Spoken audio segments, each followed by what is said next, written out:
What is up, everybody? Happy Friday Eve, and welcome to episode 27 of the Assets Over Money podcast. Brothers, we got some three amazing looking dudes on the screen today. Three noobs. How's everybody doing today? Hey, man, can't complain, bro. Glad to be here. Good. Awesome, man. Well, look, I know we're doing a lot of small talk backstage, so I'm gonna go ahead and jump into it and introduce our speaker. We got a special one today. So tonight's guest is Dave Neal Jr., MBA, a Durham native, proud HBCU graduate of Johnson C. Smith University and co-owner of E3 Realty Group in Raleigh, North Carolina. Dave built his career in corporate sales with global leaders like Oracle and Cisco before transitioning into real estate, where he's become a trusted advisor, leader, and entrepreneur. He's also the founder of Agents Mastery Group, or AMG for short, a community within eXp Realty that equips agents across the country with the systems, training, and leadership to scale their businesses. Beyond real estate, Dave is passionate about mentorship, personal development, and giving back to his community. So please help me welcome everybody, Mr. Dave Neal. Dave, welcome to the stage, bro. Man, good evening, brothers. How y'all doing? Hey, man, can't complain, bro. Can't complain. Right. Yeah. No need to. Jumping right into it, brother. I guess heard a lot about you from Kevin. Some great things. Heard about some other stuff as well too. We were just joking about behind the scenes. I guess really, man, tell me about you. What's your story? How did you end up getting into real estate? Perfect, man. Well, again, brothers, thank you so much for having me this evening, man. I'm excited to be here. I've known Kevin I've been a Kappa now 20 years. So I've known Kevin at least 20 years now, man, 2 decades. He was part of my process. So I appreciate you, Kevin, man. So, I kind of got into real estate, man, literally, from a family member. But I'll give you a short story. I went to school in Johnson C. Smith in Charlotte. Charlotte's a banking city. So everybody at some point was just trying to get into either Bank of America or Wachovia at the time. It's ironic we got brothers here on the line. So I remember my senior year in college, I had a professor. I needed one class to graduate. And I had a professor. He was a brother. He was a Kappa. And I was going to class for a good 3 weeks. And he finally came to me and he said, Dave, he said, why you keep coming to class? I said, what do you mean? He said, well, I'm going to pass you. So I was like, all right. So I took it upon myself to go ahead and get a full-time job. And I was like, well, no need to be wasting time for one class. Let me go ahead and get into the corporate world. So I got into Wachovia at the time. I applied for Wachovia and got into sales. I've been in sales since at that time I was 21 years old, 22 years old. And so I got into sales there, just doing banking, business sales, and, credit cards, bank accounts, mortgage loans, you name it. I was doing it right at 22 years old, man. I led the entire East Coast division in sales at 22 years old. So I was that guy coming in, taking everybody's positions, getting all the accolades. They was like, who's this young kid coming in, taking our jobs, taking our roles and our bonuses and things like that. So I was climbing that corporate ladder, man. And, I just thought I was going to, go here and be this and be a director and be a VP and do all these things. And I finally just got burnt out. And then I finally just said, you know what, let me get out of banking, man, and just try to pursue something else. So I left banking. I got into global finance, and I was working for Oracle and Cisco, some software companies. And so I'm a pandemic realtor, baby, I like to say. So during the pandemic, my cousin, he's a realtor down in Atlanta. He reached out to me. He said, man, you might want to give this real estate thing a shot. And I had already tried to take it a couple years before and failed miserably.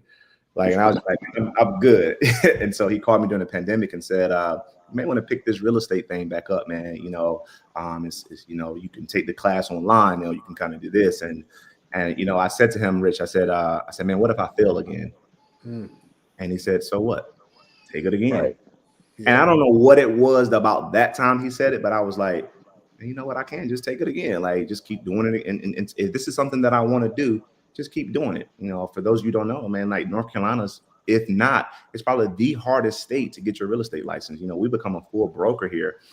So I said, okay, cool, man. I went and got my card. And before I registered for that class, man, I said a little prayer to God. I said, hey, man, listen, if this is what you want me to do, I promise you I'm going to give it all I got. I'm going to go hard. I'm going to change lives. I'm going to pour into people.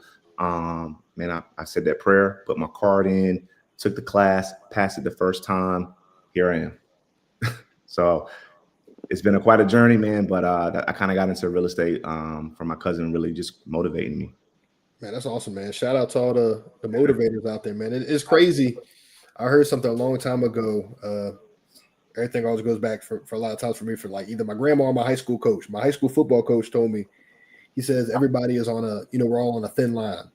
meaning that like it's the simple things in life that make such big differences. Had they not happened, their life would not be where they're at, man. So, because of making that decision to say, hey, XYZ, you may have not even ever become a realtor. You could have still been over at Wachovia doing God knows what, you know what I mean? God knows what, man. So I thank God for that opportunity. I thank God just for, it's almost like a gift and a curse, right? Because it was during the pandemic, and I was like, man, so many, negative things obviously were happening, but I took the pandemic as a time to say, listen, I told people all this time, the pandemic was it was an unfortunate time, but it was a time where if you didn't learn something, it was an opportunity to go change your life. I don't care if you didn't go get certified, you didn't get a certification, you didn't go back to school, you didn't get a real estate license. I was at home. So like all of our jobs, we was at home, work wasn't as busy. I did my entire real estate class all day, studying all day, all night. Work wasn't as busy. And then when my boss did send me a message, I was like, okay, cool, got it. I'll go back over here to studying. So the gift and the curse, man. But it was an opportunity for me to say, you know what, I don't know if I would have been able to go back to school and study and do all these things, working a full-time job. So I utilized that time to say, hey, this is my opportunity to go out here and chase freedom, if you will. Yeah. 100%. And I think too with them, and I always say there's two types of people during the pandemic. You have people who are out there willing to grow, learn new traits, new skills, and then you have them other people who are on YouTube watching online concerts. You know what I mean? Watching online concerts, DJing. I was like, what's going on? I kind of fell in the gap a little bit because I kind of got comfortable and I was home, and I was like, then we start sitting around eating, and then you start picking up weight. It was like, wait a second, man. I got the COVID-15, man, or COVID 20 or 30. I got to get active, man. So, I'm fortunate for that opportunity. Nice, man. Okay, so with real estate, what's your big focus right now? Like, what are some of the things you're working on right now? Right now, man, I've started a community, so I'm brokered with EXP. I do own my own firm somewhere over here, E3 Realty Group. So co-owner E3 Realty Group, but within EXP, I've created a community called Agents Mastering Growth. We call that AMG. So with AMG, I'm just utilizing that platform to train, teach, coach, pour into other agents around the country. I'm up to this point now about 107 agents, I think, around the country that I'm just pouring into, training, teaching, coaching. Some new agents, some seasoned agents, some who've been in the game longer than me. So that's kind of been really my focus there. I'm still in production where I'm selling and getting people into home ownership and those kind of things. But and I talk to Kevin about this all the time too, man. It's about multiple streams of income and just getting my time back. So I want to get away from, hardcore sales, going out here selling, and more so ultimately coaching and teaching, and just kind of going that route. So that's been my main focus right now. Yeah, and it sounds like right now, like the benefit to that, right, with what you're doing now is people actually see you making it happen, because there's a lot of, I guess, leaders, quote unquote, leaders in the community or mentors and things like that, where they're teaching all these things, but they have nothing to show for it. Like you right now are actually practicing what you're teaching and showing people the way, leading by example. And I think, one question that comes to mind, and I'll turn it over to Kevin, that I got with that is, you lead a growing team, across the country.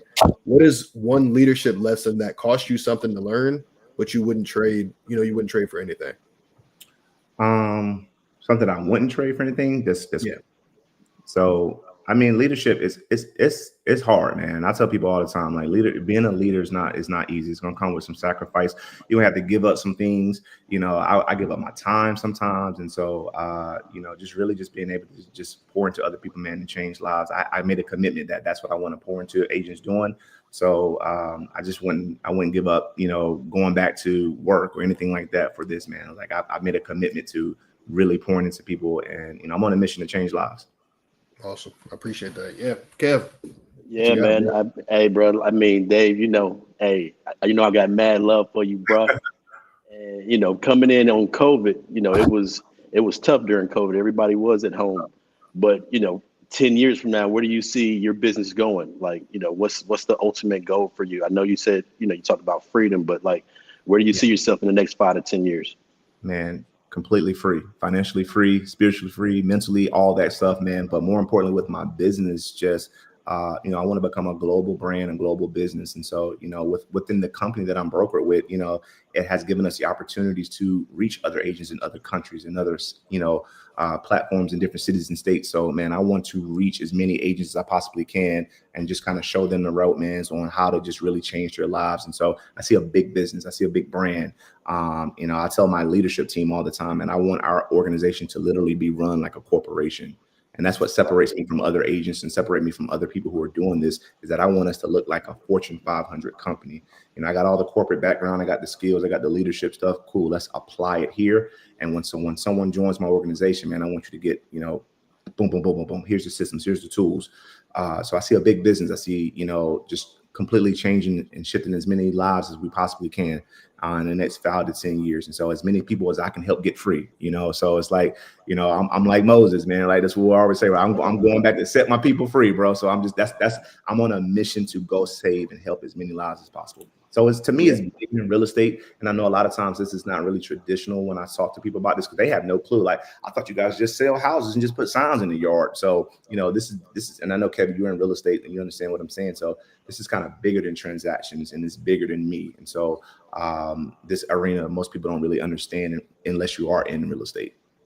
No, that's what's up, man. So with the agents that you have under you right now, like, you're training them? Are they working directly with your company, or are they just with EXP?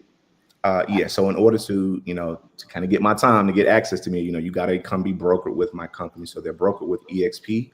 And then with that, they get exclusivity to our trainings, our platforms, our resources, all the things that we have. Now, I do have some other agents that's outside of EXP that's just, for whatever reason, they want to stick where they are and stay where they are. And that's totally fine. I'm a relationship building type person. So, people still pick up the phone and call me and say, hey, Dave, I got a question. Show me this, help me with this. And, I don't mind helping anybody, so, because at some point that person may come around and say, hey, Dave, man, you've been helping me. And that's how a lot of the people that I have actually over here with me, that's how it worked. They were at different companies at one point. And I was that person that was just there coaching them, helping them, teaching them, and they were other companies. And finally they said, hey, Dave, why am I staying where I'm at here when you're pouring into me more than the people here are? So let me come under your wing and join you and get the skills and things that you have so that I can advance. And so that's kind of how it's been set up. Man, that's super dope, yo. I mean, like I said, I was licensed since 2006, man, and it's my 19th year. And as far as the changes that you've seen in North Carolina, North Carolina is one of the hardest states to get your license in, man. I mean, I came in where you can get your license and then you can just get a broker's license right after that. So like, I didn't have to have a provisional broker's license, you know what I mean? Like they do now. But, can you kind of explain on that? You know what I'm saying? Kind of talk to the people out there about, that's looking to get into real estate. Like, what exactly is the path for them to, for success? Like, what kind of advice would you give them? Honestly, man, you're going to have to want it, and you got to be passionate about this. I think a lot of times, Kev, man, people see Netflix and HGTV and they see fancy houses and cars and they're like, man, I can do that. Or I like interior designs and things like that. I can do that. But they don't know the work that goes in behind this, the tears, the late nights, the early mornings, the stress sometimes like that goes into this, man. And it's super hard. But if you're passionate about something and you're driven, you'll be successful over here. And what they always say, if you find something that you love doing, you never work a day in your life, right? So, I'm fortunate to be in that position. So the first man, you're going to go find the local, school that's teaching this, so I was fortunate to do this online with an instructor, man. And this guy, the first time I took the class, I failed miserably. I did it in class. And while I was in class, everybody in class was talking about, man, it's this guy online we've been using on YouTube and this and this. I was like, what is everybody talking about? Why is somebody sharing that with me? Who is this guy?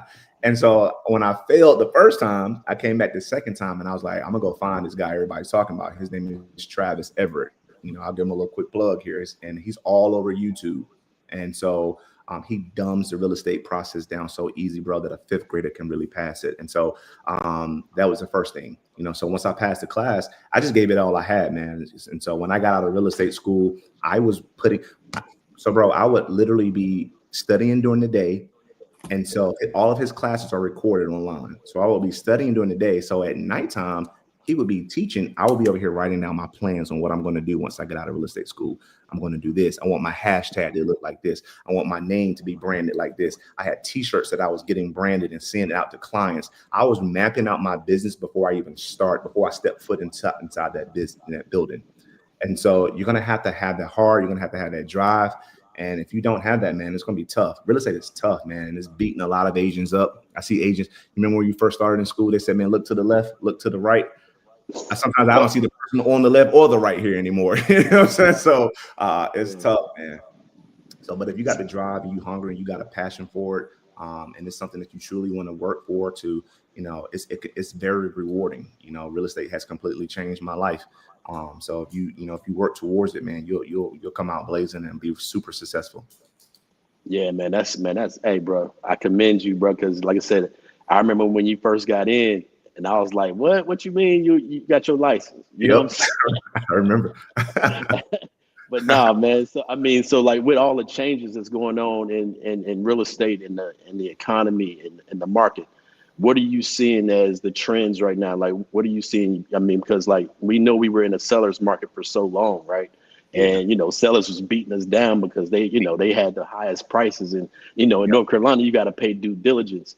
And, you know, Rich don't know nothing about due diligence fees, you know what I'm saying, in New York, because, you know, North Carolina, the only crazy state that got that. It's not the only crazy state, man. No, like, that's so crazy to me, man. Like, you know, I remember when we didn't have due diligence fees, right? Wow. But now, you know, sellers were like hitting people in the head, man. You know what I'm saying? Like, I mean, like, oh God, like I remember when rates were like 2% and 3%, and like people were fighting over houses and was putting up like crazy $100,000 due diligence fees. And see, Rick, I don't know if you know, but like a due diligence fee here in North Carolina is non-refundable. You know what I'm saying? So if you don't get the house, you can't get it back, right? So Dave, talk to us about the market and, man, what you're seeing in North Carolina right now, and, you know, the clients. What are you seeing in far as the market? Yeah, well, we're certainly not seeing $100,000 due diligence anymore, thank God, man. So I do remember during just even during the pandemic, man. I mean, people were writing up $50,000, $20,000, $40,000, $30,000 worth of due diligence, and again, you know, Rich, that's non-refundable. So things have kind of slowed down significantly, right? So we're not seeing that. You know, we're more in a position now where we can kind of negotiate is a lot more than we could, you know, especially with all the NAR settlements and things that was happening, man. So, you know, it's really slowed down. Buyers are kind of just taking their time. They're a little bit more picky. They're going out. They can go see this house on Monday and say, hey, you know what? Let's go back and see it on Wednesday. Let me think about it. Come back Friday. The same house might be on the market. They'll come back next Tuesday, write up an offer. And then when we write up their offer, you know, we're asking for closing costs. We're asking for this. We're asking for seller possessions. We're asking for all these things now. And, you know, the sellers, you know, if you're representing that seller right now, it's kind of a little tough sometimes too, because now that seller's giving up a lot more than they probably wanted to, because they got to get this house sold, you know. So I think right now buyers really got an advantage. And so the thing is, you know, I was talking to someone earlier today, if we can just get, you know, interest rates out our heads, you know, everybody's so caught up on, rates are this. And I was just telling a friend earlier today, and I was just like, you know, have you even sat down and talked to someone? Do you know it costs you this much to go talk to a lender and just kind of see where you at? No, I just want to work on my credit and get things. I said, what are you working on? How do you know what you need to work on if you don't sit down and talk to a professional to tell you what you need to work on? Right. And so, I mean, I'm just giving her all kind of nuggets. And I was just like, so what if you go get pre-approved for a home and, you know, your mortgage balance is $2,000? And everyone's just like, oh my God, Kev, I can't see myself paying $2,000 in North Carolina. And I was like, well, you might want to consider moving. Because with all these companies and businesses that are coming to North Carolina, $2,000 might be that's going to be the norm or the minimum going forward. So I said, why not get pre-approved for $2,000? Go find you a home at $2,000. It may not be your forever home, but if you go find a house, and you know a home in this area that's, you know, renting, you know, you sit down with an agent and give you analysis and say, hey, well, homes are renting for about $2,800. Well, why not go ahead and put a tenant in that home, and then you're going to net $800 this month. Right. So she was just like, hey, I didn't think about that. You know, so it's just like we're getting so caught up on the rate. But if this isn't your forever home, refinance later, or talk about options of maybe putting a tenant in there and now start building that generational wealth for your family. Yeah, man. Yeah, no, that's what it is. I mean, even on my side, I mean, Michelle will tell you, you know, we had Michelle on the show not too long ago. Oh, yeah. And she just sold that house that we had in Clover. Remember, Rich, I told you we had just bought a house in Clover and Flip. Yeah. Well, we just sold it late last month, right? And we ended up giving them $12,000 in concessions, bro. I was pissed. You hear me? Like, you know what I'm saying? I mean, but like, granted, we only had the house maybe it was less than 60 days, right? Yeah, So we bought it, renovated it, and ended up listing it. And you know what I'm saying? That's how I knew it was a buyer's market, right?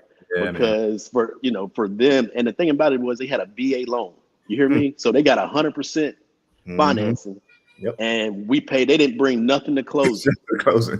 You hear what I'm talking about? So like it was like crazy, but at the end of the day, it's kind of slim pickings for buyers. You know what I mean? And sellers got to be on alert because it's a buyer's market now. You know what I mean? So they're getting what they want. They get what they man. want. They're getting what they want, man.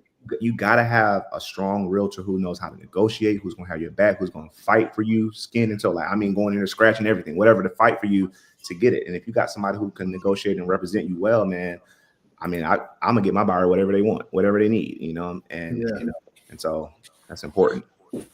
Nah, man. So are you seeing prices go down? I know it's not 2007, 2008 type of buyer's market, but like, are you seeing prices falling? Because houses are staying on the market longer.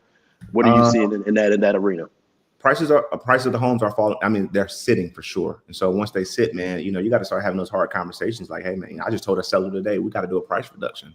You're going to have to do it. So a lot of times the sellers, they're so money hungry, and I get it. They want to go on the market and I want to go at this. This is what I want. This is what I'm putting on here for. And then ultimately it's their goal, right? But we got to set expectation for them that, hey, the longer this house sits on the market, you're going to hurt yourself. Because if you get a dog realtor like me on the buyer side, I see this house sitting. I'm eating it up anyway. So the moment I see this house has been sitting 60, 80, 90 something days, you're not going to get what you want anyway. So I think if you price the house accurately and I'm seeing some homes sell pretty quickly, 2 weeks, 3 weeks. To the pandemic time, homes are going like this. So a lot of times when a house is sitting for a month, I'm over here sweating. I can't take it. I'm like, oh my God. But then my partner and other people got to remind me, like 30 days is okay right now. It's cool days. So we used to tell people 90 days, you know what I'm saying? Yeah. And then we went through the pandemic and it was like, oh, we can sell this in 2 weeks, yo. Like, why is it taking so long? You know what I mean? And I'm like, yo, it's not taking long. It's just, it's just the marketing where we are. You know what I mean? So I get it, man. You know what I mean? That's crazy. But hey, I remember them days, man, for real. I'm pushing out a new construction too, though, Kev, right now, and I tell all my clients when I first meet with them, especially a first-time buyer, man, let's go explore new construction. Because here's the thing, man, the news isn't going to sit on here and tell you guys, oh, new construction is giving 4%, they're giving closing costs, they're giving this. The news is eating the real estate. The news will have a first-time buyer so scared to go buy a house. Oh, yeah.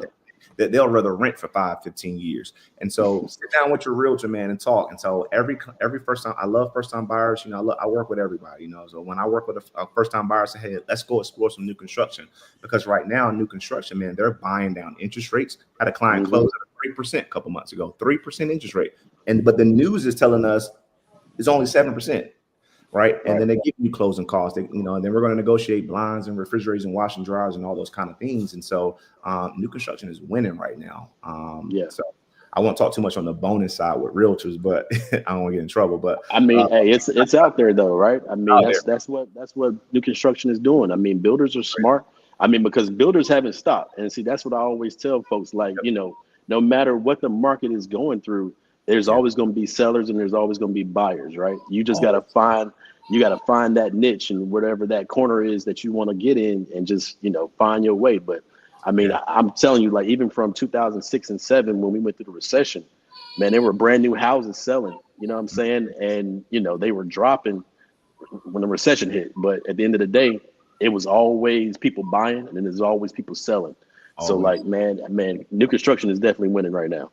Is winning, man. And so that's pretty my first route. That's the first place I'm gonna take you. We're gonna look at that, and I'll tell my lender, can you match or beat it? But at the end of the day, I represent the buyer, I represent you, so I got to make sure you're gonna win ultimately. So if somebody's gonna give you closing costs or pay for your closing costs, or give you all these amenities and appliances and things like that, or buy down your interest rate. These builders have been getting a block of money, and they're just like, we're gonna buy down the interest rate. So clients getting 4%, 3%, things like that.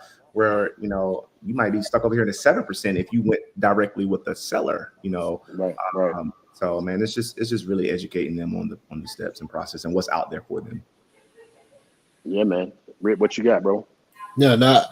I think you're saying a lot of great things, bro. And I wanted to take a step back a little bit, go a little back. I know we were talking about briefly with AMG, man. So like having over 100 members in a community is no small feat. It's a big deal, man. So with the team that you're building, I guess like when you're first starting off, what gap did you see in the industry that led you to starting AMG? One of the biggest, I talk to agents every single day, and one of the biggest things I hear most people say, they all say this one word. I don't care if you're coming from Remax, Keller Williams, Caldwell Banker, anywhere. The biggest word I hear most agents say that they're not getting is support. And so once I heard that, I said, hey, man, I'm hearing some things. I'm a solution-based guy. So I'm hearing all the problems. I'm hearing all these agents coming from different places. And I'm just sitting here writing down a whole list of problems that they're having. Okay, cool. You're having this problem. No one's teaching you. No one's coaching you. You're not getting support. You don't have this. No one's showing up. There's no community. All these things. Cool. I'm going to come over here and I'm going to create all those things. Yeah.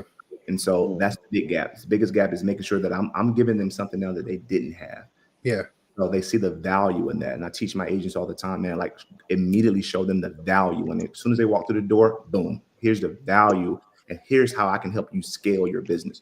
You sold 5 homes last year. Let me help you sell 10. Let me help you sell 20. You didn't sell any homes last year. Let me help you sell 1. If I help you sell 1 home this year, we were just talking about Deion Sanders in Colorado before we in the background before we got live here. Yeah. You know, the program was what, 0 and 2, you said? 0 and 2 and 10 or something crazy, but like 2 games. Yeah. So if I help you just win 1 more game, I'm already successful. I already got a success rate of what, you know. So if, you know, I get agents like that all the time, Dave. I never, you know, I talk to agents, you know, they said, Dave, I've been with this company for 3 years and I sold this many homes. I'm like, huh? What? How is that possible? I was at this company for 3 years, sold this many homes. Let me show you how to sell 1 home. Right. It's already a win. It's already a win. Right. And so, and I'm just like, man, I don't like it. To me, it blows my mind to hear those kind of stories that you're somewhere for these many years, just giving these companies money and you haven't sold anything. You know what I mean? So, like, you're just wasting money and time over there. So, I mean, it's almost bro, a buyer can just fall in your lap. You know what I'm saying? Like if you're just doing fundamentals, you can pick up a client like that. And so I'm just like, how 3 years? So I immediately bring people over here, Rich. And the first thing I want to, you know, if you're a newer agent, you know, I'm gonna speak on that part. Seasoned agents, I get them over here, man. They, you know, Dave, I'll check in with you every 5 months. I'll check in I'm good. Okay, cool. I'm just with the tools and the platforms and things are here just in case you need them. For my seasoned agents, for my newer agents, man, day one, I want to show them, hey, here's the value. Here's the things that we're providing. Here's the tools. Here's the trainings. Plug in, tap in. I got to immediately capture their attention and say, hey, here's the value.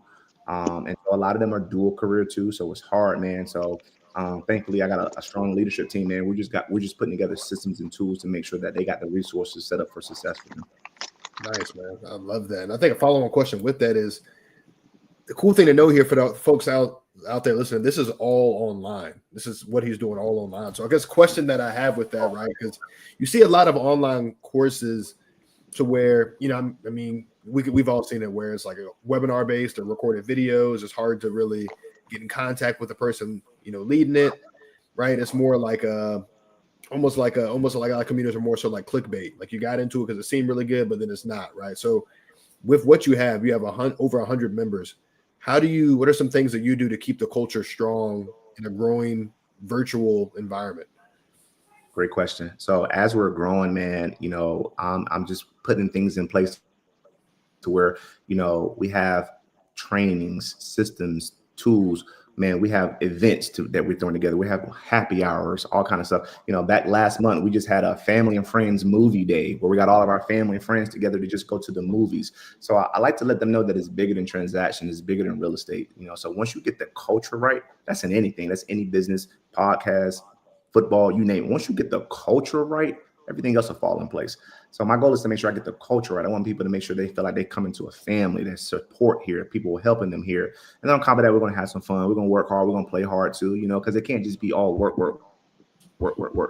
If I just only talk work, I'm going to lose them. Right. So I got to get the culture right. So a lot of things are virtual. So while I am growing my team, if you will, across the country, we're bringing agents here. I got about maybe 5 agents in California, maybe 8 in Florida, a ton of them in South Carolina, Greenville. And you guys met Michelle. Michelle's on my team. She's down in Charlotte. So, it's showing them, hey, man, put some things together, do some happy hours, do some events, go do this together, go fishing, whatever it is you want to do, like do those things and get the culture, make it feel like a family oriented place. So once you get the culture together, man, everything else is pretty smooth. But, I'm not saying it's easy, it's a lot of work, so I got different personalities. I got different mindsets. I got different levels of experience. So I have to deal with all of that. And then by the end of the week, I'm exhausted, but it's rewarding, man. I enjoy it. Yeah. So it's a team atmosphere, man. It's a real team atmosphere. It seems like, man. And the biggest thing too, I want to say too, is that I tell people the reason why I came up with the name of this group, so it's called Agents Mastering Growth, is that coming here is about growing. I'm big on leaders. Yeah. And you guys both hear this. And so everybody doesn't know the Kappa world, but what we always say, man, we've been training for leadership since 1911. Everybody doesn't know that. So I apply all of the things I've been learning here. And I'm looking for leaders. I'm building leaders. You just can't come over here and want to just sell and just chill and just sit back. I don't even want you. I want to be around people who want to move forward. I want to be around people who are growing. I want to be around people who are helping people get to the next level. So within your first 30 to 60 days, I got you going through training. After 60 days, I got you now teaching the people who are coming behind you. So I'm throwing you right into the fire. I'm looking for leaders. And so with me, I'm coaching my leaders. I'm coaching my other agent. I'm coaching my leadership team so that they can go out and do the same thing. So, that takes a lot for me. I gotta train. I gotta read up. I gotta get development skills and things like that so that I can now go teach them and so everyone can be successful. I tell my agents all the time, nobody is not going to follow you if they don't believe you can lead them. Right. So if I don't think Kevin can lead me, you don't have a chance in history. I'm going to follow him. You know what I mean? Right. But if I see Kevin showing up, he's plugging in, he's teaching, he's pouring in, he's giving back, he's doing all those things. I see his work. It's visible. I believe I can follow this brother. Right. And so I teach them that all the time. Get your credibility up. A lot of my business is 95% of my business comes from referrals and social media. Yeah. Man. No, that's super dope, yo. That's super dope right there. So like Dave, man, like, are you gonna create your own brokerage firm with these agents, or are you gonna stay under EXP, or like, how does that work? As far as, I know you have these, 100+ folks in your community, but are you training them to come under you and to work under your umbrella, or are you gonna stay with EXP forever? Well, I won't say forever. That was a mistake most of us made when I was at my previous brokers. We just all thought we were going to be there forever. So when I see an opportunity, man, I'm open-minded, so I always want to learn about that opportunity. And so EXP, they have this, they have this stereotype. They like to recruit and things like that. But I thank God I was recruited. It changed my life, man. There's so many other opportunities here. So I wouldn't always say forever. I do have my own. I'm co-owner of E3 Realty Group, so we do have our own firm, so we could branch out and start our own brokerage. Who knows what that could look like one day? But I'm bringing agents over here to kind of pour into our ecosystem of AMG, what we have here. But EXP is just it's just the byproduct, right? They still got the two. I plug them into the tools and the trainings and things that they have, and they're huge on multiple streams of income. And so that's one of the reasons why I came over here, because where I was at my previous company, I won't name them. It was this big red building. I was just linear. Just had one stream of income. No one was teaching me all these things. And so I've been having multiple streams of income for the past 20 years. And so I know what that looks like. I know what passive income looks like. But now I go to this firm over here and they only teach me how to sell and make money one way. That just didn't make sense. And so when I came over to EXP, man, they had 2, 3, 4. I got about 4 or 5 different ways that I'm making money over here outside of selling houses. Was a no-brainer. So initially what I'm introducing to my agents is that, hey, at least come be a part of that, get the opportunities, and let that take you to wherever you want to go. And we always say this, man, real estate is just a vehicle. It's just a vehicle to get you want to get to. Get in, get out. I don't want to spend all my years in my life. I was just telling my partners yesterday, I don't want to spend forever in real estate. I want to get in, make it happen, get out, go travel the world, go do whatever, So with that being said, man, what are you investing in right now? Like, what's your investment portfolio look like, as far as getting that cash flow? Basically retiring when you're ready to, right? I mean, because I always say the goal of the money game is to not work if you don't want to, right? Yeah. So what are you investing in right now that's going to help you, travel the world and do the things that you want to do and, you know, being able to pass that legacy down to, you know, your dog and them other kids you're going to have later on. Crazy. So yeah, man, I know you and we talk about this all the time, man. And so, you know, I got goals, man, to, you know, maybe at least want to reach out to you, man, and get with you to start learning this commercial world, man, and start learning that route. That's one route. I know you've been on me for all year saying, man, let's do commercial, let's do this, let's learn it. And, you know, and I promise you, I ain't forgot about you. So that's one route I'm going to do that, man. And so I do have investment properties and things like that. That's bringing in cash flow as well. So I got tenants and properties and things. So that's bringing in cash flow. Ultimately, man, I want to get more doors. I want to continue doing that because, you know, the more properties I have, the more cash flow I have, you know, that's passive income, man. That's the key to wealth, I believe, man. You know, and, you know, we all heard Warren Buffett say, if you're not making money while you sleep, you don't work forever. And that's Right. there's no way in my future is working forever. So I have to create things and other streams, man, to help out with that. And so, you know, real estate right now it's really been that umbrella. So, you know, with the agents or with mentoring and with coaching and things, that's bringing in multiple streams of income. So now is really wanting to take that money from there and go apply that into other properties and get more properties. And, you know, I just traveled internationally recently, man, and I'm just out there looking at properties. You know, I don't know what other people do on vacation. I go have fun too, but I'm out here looking at some properties and I'm getting up with other agents, show me how this works. You know, let me learn about this. Let me know how I can, because my goal ultimately is to go ahead and get into some international properties. And I want to probably do that a little sooner than later, maybe like in the top of the new year. Yeah. No, that's what's up, man. So, man, where did you go last? I know I saw you on Facebook, but where did you go last? I just got back from Colombia 2 weeks ago. And so I took the month of August off, man. So it's kind of been a tradition, I guess. It's turning into a tradition. But every August, I just kind of take off just to kind of really, man, just really mentally get myself together. It's not always to just go party and have fun and do those things. I debrief and take away. Sometimes I try to travel somewhere monthly at this point, man, just to really get away from the hassle, get away from the stress, and just clear my mind, man. Like my mental has been so important to me. So I was just out there, man. Honestly, I didn't even really go out this much. And, you know, you may have saw some of my pictures, man. I had a penthouse out there. So it was a penthouse, man. I just spent a lot of my time in the penthouse. You know, I had a chef come cook me breakfast every morning. And, you know, I just wanted to enjoy being alone and quietness and getting away from the phone on social media, you know. I know you was in them streets, boy. I know he was in the streets, but he's in Colombia. Yeah, come on now. I mean, a little bit. I just stayed in the penthouse. I ain't go out. Penthouse, I just stayed in the little penthouse. plug. Little You know what I'm saying?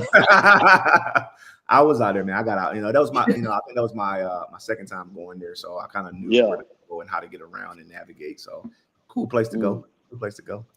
No doubt, man. No doubt. That's what's up, man. I mean, you know, hey, we all need to have that recharging station. You know what I mean? Whether it's once a month or, you know, once every year, whatever. You know, that's where I kind of got caught up in corporate America, man. I mean, because like I said, I left corporate America in 2018, and it was like, you know, they only want you to have one vacation a year, yo. And I was like, what you mean? You know what I'm saying? I can't do nothing else, yo. You know what I'm saying? I mean, but you know, you have PTO, but you know, are you kind of channeling that to your agents that you're training right now? Are you schooling them on like cash flow and leverage? And you know what I'm saying? I mean, because a lot of us don't even know what cash flow is or what leverage is, right? Because we weren't trained on that, right? So yes, so kind of elaborate on how you kind of, you know, bridging that gap with the agents that you have now. Off the gate, day one. I'm talking about those opportunities off the gate. You can't, honestly, bro, you can't be around me and not get motivated. You can't be around me and not learn about something new. Like I'd like to say I'm a life coach. Like I'm going to talk life to you every day, all the time. You can possibly be around me and not learn something new. You can't learn something to invest in, something to trade in, something to do, some kind of form of elevation that what you wasn't doing. If you were making the same money you were making last year, it's time to make a change. I don't like routine. I don't like doing the same things I did last year, last month, last week. I don't want to do the same thing I did yesterday. Let's go grow. So, you know, off the gate, the moment they get around me, I'm plugging into them and showing them how to do it, how to make other moves. I'm talking about passive income. If you haven't even read the book, Rich Dad, Poor Dad, things like that, like just go read, go elevate, go learn, man. Like you got to get around. The biggest thing too, man, like, and everyone hears me say this all the time, and I probably should get it copyrighted or something, but I'm always telling people to stay around the fire. Stay around the fire. And the more you stay around the fire, man, you're going to learn, you're going to grow, you're going to, you know, days when you're down, you get around that fire, man, somebody's there to pick you up, someone's there to encourage you, you know. So That's right out the bat, Kev, man. Nah, that's what's up. So I know you talked about Rich Dad Poor Dad, man. Give us another, your top 3 books that you're pushing on your agents, man, to learn to learn how money works and to learn what cash flow and leverage is. Like, Yeah. we always talk about books here, you know what I mean? So give us your top 3. I know Rich Dad Poor Dad was one. Yeah, for sure. I mean, I think, and I'm not going to sit here and tell you I'm a big reader, man. So anybody's watching, especially my friends and my age, they're probably dying laughing right now because they know I'm not a big That nigga don't read no books. What you mean? Shorty can't eat no book? Like that. They're probably like, they wasn't just talking about reading books.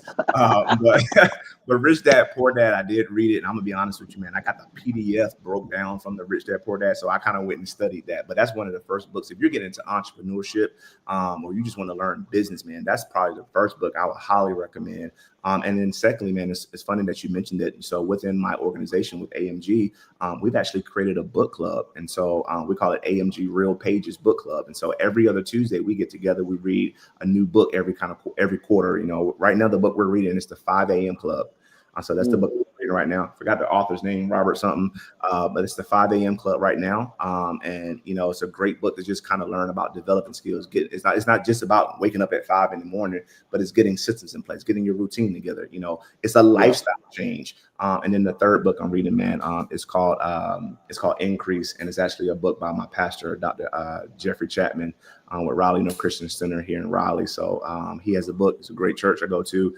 So that's the third book that I'm kind of engaged in reading right now. That's what's up, man. Look, I ain't no big reader either, yo. I mean, I didn't like to read. I mean, I listen to a lot of audiobooks now. You know what I mean? So like, hey, I get it.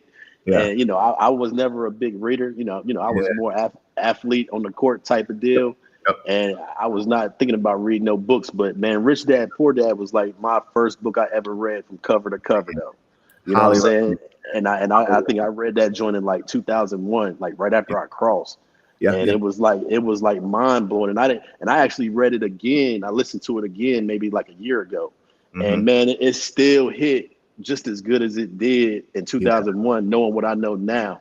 Yeah. But man, I'll tell you, there's another one that Robert Kiyosaki put out called The Second Chance. I don't know if you've ever heard of that joint. I've heard of it, man, dog, it's just as powerful as Rich Dad Poor Dad, man. Like, but I mean, I read that one maybe like a year ago, and bruh, I mean, it's unreal what you pull out of books, man. And you like, we pay to go to college, and people teach us out of a book. You know what I'm saying? It's like, if you can understand that you can get all of this stuff from reading, good books and YouTube. You know what I'm saying? That's how I learned the real estate game. You know what I mean? YouTube University.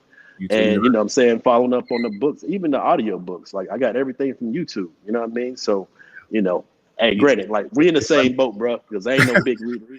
I'm not a big reader. I know that if anybody go back and watch this, or if they're watching live, I know they dying laughing, man, because I talk about it all the time. But I did tell myself in the beginning of the year, man, I'm gonna start reading more, and I'm gonna start doing this. And so, if you're not learning, man, you're not growing, right? So that book, we get together, we meet every Tuesday. We've turned that book club into now motivational prayer calls in the morning. We do things like that. So it's really just a group of us, man. It's bigger than real estate. It's bigger than transactions. But our agents are getting together, we're doing these things because we care about the development, just of our future and things like that. So, man, you kind of got me. I want to go back and read Rich Dad Poor Dad. And I think once we get done with the 5 a.m. club, I'm going to present this to our team and say, hey, Rich Dad Poor Dad, we need to read that.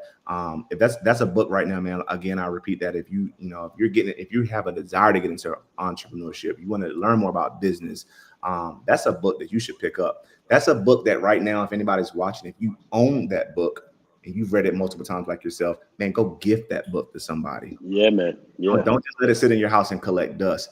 You got somebody, under your wing, you got a mentee, you got a young guy, you got a kid, you got whoever it is that you're in that person's life. Say, hey, man, I got a book for you, man. It's called Rich Dad Poor Dad. I want you to read it. That book is a game changer. Yes, sir. And look, I'll tell you another one too. And then, this is my last thing talking about books. But man, I'm gonna tell you another one, man. The Color of Law by Richard Rothstein. Yep, I've heard of that. You know what I'm saying, bro? Listen, it talks about how we were as Black folk, we weren't able to buy and sell real estate, or like, you know what I'm saying, or like buy land, right? So that kind of caused what the wealth gap is right now, right, between white and Black folks and every other kind of race, right? But I'm gonna tell you what really changed me is like when we our first $1 million house we built, right? We built it here in Charlotte, right off Park Road. Park Road is a is a top tier location here in Charlotte.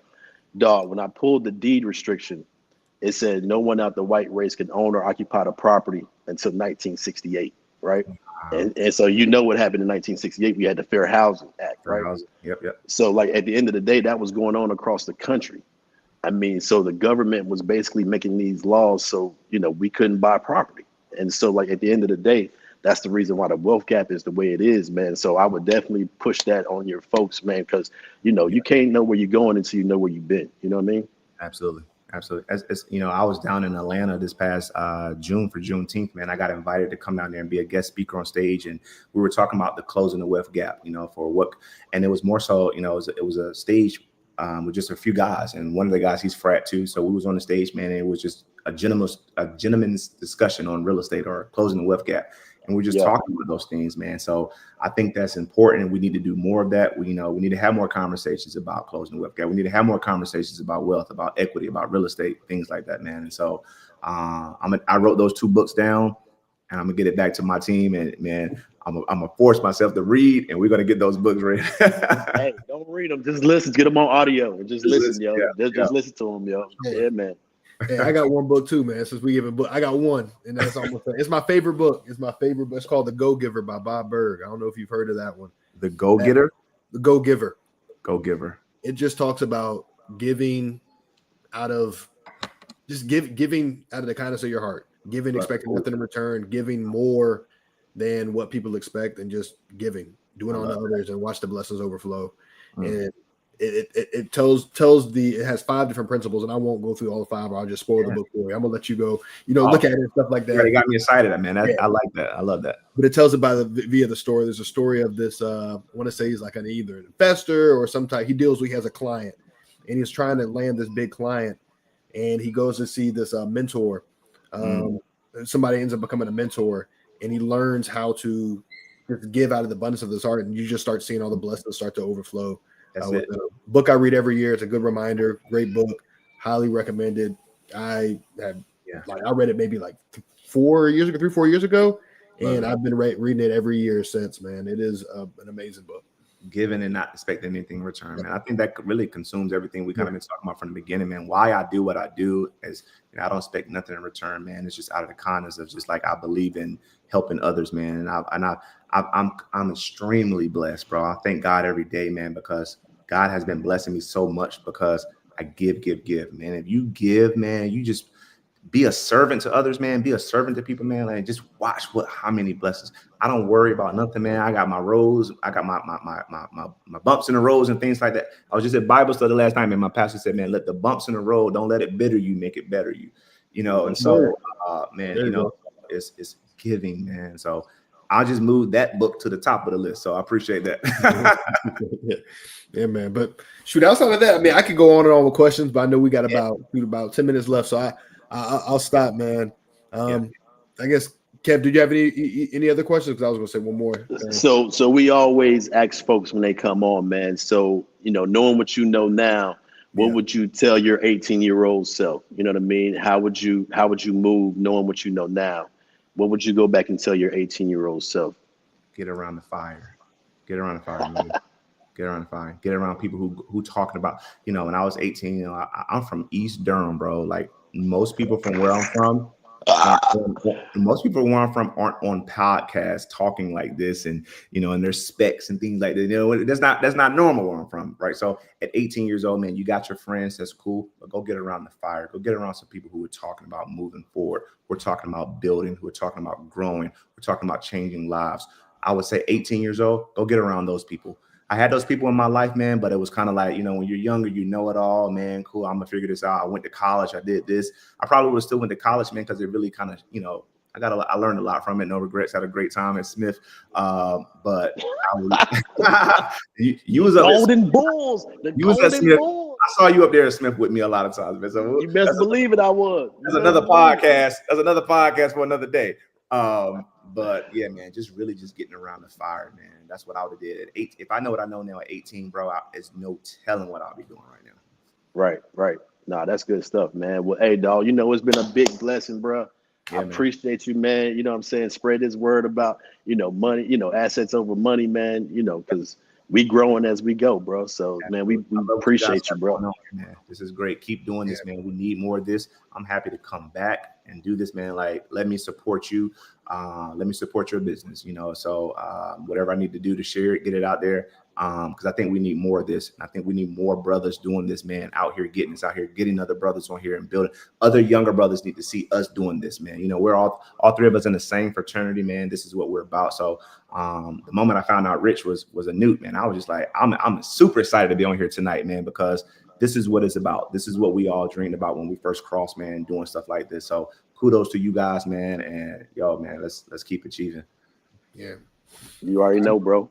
Hey, man, it's good to have you. Hey, hope you guys learned something. If not, recording's coming out, man. This was episode 27 of the Assets Over Money podcast. We'll see you guys in 2 weeks. Let's get it.